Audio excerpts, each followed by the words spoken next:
అతను ఇద్దుడే పట్టి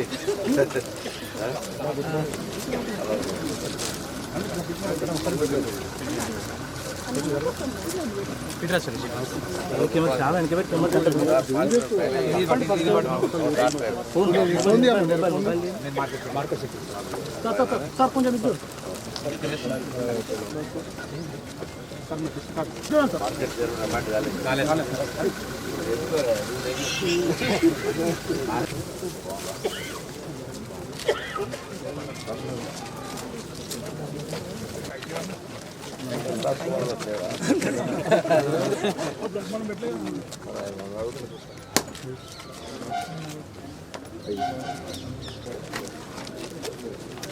అమాలి అమాలి అమాలి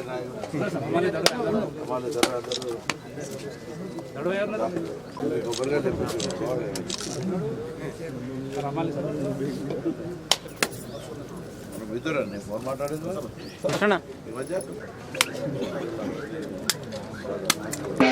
వెడల్పుండు అందరు చైర్మన్ సార్ వెడల్పుండు అందరు వెడల్పుండు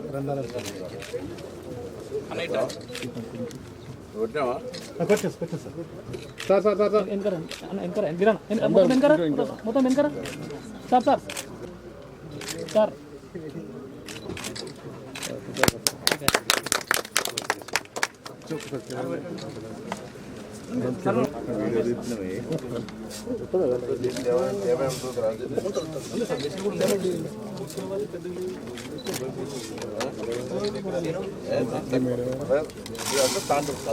క్వాలిటీ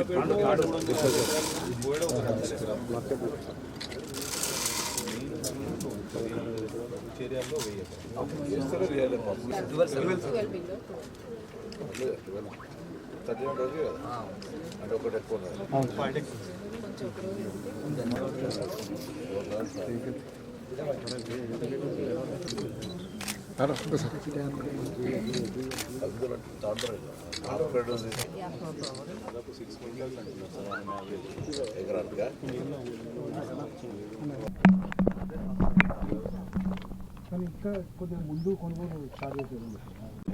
సిద్దిపేట మార్కెట్లో కందుల కొనుగోలు కేంద్రాన్ని ఈరోజు ప్రారంభం చేసుకున్నాం.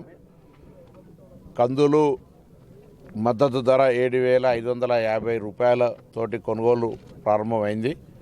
రైతులు తమ ఉత్పత్తి చేసిన కందుల్ని మార్కెట్ యార్డ్లో మద్దతు ధరకు అమ్ముకోవాలని సందర్భంగా విజ్ఞప్తి చేస్తూ ఉన్నాం. గతంలో కూడా వడ్లకు సంబంధించిన ప్రక్రియ, పత్తి కొనుగోలుకు సంబంధించిన ప్రక్రియ, సన్ఫ్లవర్కు సంబంధించిన ప్రక్రియ కొనుగోలు విషయం లోపల సమర్థవంతంగా రాష్ట్ర రైతుల ఉత్పత్తులు కొనుగోలు చేయడం జరిగింది. వడ్లకు సంబంధించి 48 గంటల నుంచి 3 రోజుల్లో పేమెంట్ చేస్తామన్నాం. ఆ విధంగా పేమెంట్ చేసాం. ఎటువంటి తరుగులు కోతలు లేకుండా, ఎక్కువగా తూకం వేయకుండా. అదేవిధంగా సన్న వడ్లకు 500 రూపాయల బోనస్ ఇస్తామన్నాం. వాళ్ళందరూ కూడా ఇవ్వడం జరిగింది. సో రైతాంగానికి సంబంధించి త్వరలో 26 జనవరి నుంచి రైతు భరోసా కార్యక్రమాన్ని కూడా వ్యవసాయ యోగ్యమైన, ఒకవేళ ఈ సీజన్కి వ్యవసాయం చేయకపోయినా వ్యవసాయ యోగ్యమైన గుట్టలు, చెరువులు ఇవి తప్ప, రోడ్లు, లేఅవుట్లు తప్ప అన్ని స్థలాలకు ఎంత ఎక్స్టెండ్ అనే లిమిట్ లేకుండా రైతు భరోసా కూడా ఇవ్వడం జరుగుతూ ఉంది. అదేవిధంగా ఉపాధి హామీ కూలీలకు సంబంధించి భూమి లేని నిరుపేదలందరికీ కూడా సంవత్సరానికి 12,000 రూపాయలు ఇవ్వడంతో పాటుగా ఇప్పటికే ఇందిరమ్మ ఇండ్లకు సంబంధించి సర్వే జరుగుతూ ఉంది. రేషన్ కార్డులకు సంబంధించి కూడా ఇప్పుడే ఉదయం మా నియోజకవర్గం నుంచి కొంతమంది ఫోన్ చేసినారు. కొంత ఊర్లలో పేర్లు తక్కువ వచ్చినాయని చెప్తున్నారు. అట్లే ఉండదు. రేషన్ కార్డు అనేటువంటిది అర్హత కలిగిన ప్రతి ఒక్కరికి కొత్త రేషన్ కార్డులు, పాత రేషన్ కార్డులు మేము ఎక్కడ డిస్టర్బ్ చేసేది ఏం లేదు. వాళ్ళందరికీ కూడా మళ్ళీ దాన్ని రేషన్ కార్డులు ఇస్తూ పేర్ల మార్పిడి, ఒక ఇంటి బిడ్డ ఇంకో ఇంటి కోడలైతే ఆ పేరు మార్చుకునేటువంటి అవకాశం కావచ్చు. కుటుంబంలో పెళ్ళైన తర్వాత కుటుంబంలో ఇంటికి 2-3 పెద్ద మనుషులు ఉన్నప్పుడు ఆ 2-3 పెద్ద మనుషులు రేషన్ కార్డులు అడుగుతూ ఉన్నారు 10 సంవత్సరాల నుంచి ఫ్యామిలీగా. అటువంటి ఇబ్బంది పరిస్థితి ఉంది. అవన్నీ కూడా ఇస్తాం. స్పష్టంగా ప్రభుత్వం నిర్ణయించింది. ఆ కింది స్థాయిలో ఆ విధంగానే కార్యక్రమాలు జరుగుతాయి. సో రేషన్ కార్డుల గురించి ఎవరైనా ఎక్కడైనా ఆందోళన చెందాల్సిన అవసరం లేదు. ఇందిరమ్మ ఇండ్లకు సంబంధించి పూరెస్ట్ పూర్ కింద నుంచి నియోజకవర్గానికి 3,500 ఇండ్లు ఇచ్చే కార్యక్రమాన్ని కొనసాగిస్తున్నాం. ఫేజ్డ్ మేనర్లో అందరికీ ఇచ్చే కార్యక్రమం జరుగుతుంది. ఒకటే మారు కష్టం కాబట్టి రాష్ట్ర వ్యాప్తంగా నియోజకవర్గానికి 3,500 ఇండ్లు ఇచ్చే కార్యక్రమం జరుగుతుంది. రేషన్ కార్డులు, ఇందిరమ్మ ఇండ్లు, ఉపాధి హామీ భూమి లేని వాళ్లకు 12,000 రూపాయలు, రైతు భరోసా కింద గతంలో ఉన్న 10,000ను 12,000కు పెంచి ఇవ్వడంతో పాటుగా రైతు రుణమాఫీకి సంబంధించి 2 లక్షల లోపు ఉన్నటువంటి వాళ్ళందరికీ రుణమాఫీ యాజ్ ఏ ఫ్యామిలీ గ్రూపింగ్ జరిగింది. 2 లక్షల పైన వాళ్ళకు సంబంధించి ఉన్నటువంటి ఆర్థిక పరిస్థితి దృష్ట్యా వాటికి కూడా ఒక షెడ్యూల్ ఇస్తాం.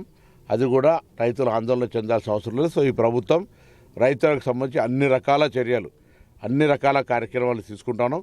త్వరలో వ్యవసాయ శాఖ మంత్రి కూడా ఇక్కడికి ఆయిల్ ఫామ్ అది నిర్మాణము, దాని తర్వాత ఈ ప్రాంతంలో ఆయిల్ ఫామ్ రైతులతో ఒక సదస్సు, కొంత మార్కెట్ కమిటీల ప్రమాణ స్వీకారం కొరకు వచ్చేది ఉన్నది. ఆ సందర్భంగా రైతులకు సంబంధించి ప్రాంతంలో ఇంకేదైనా అంశాలు ఉంటే కూడా వాటిని అక్రాస్ ది టేబుల్ కూర్చొని పరిష్కారం చేసుకోవడం జరుగుతుంది.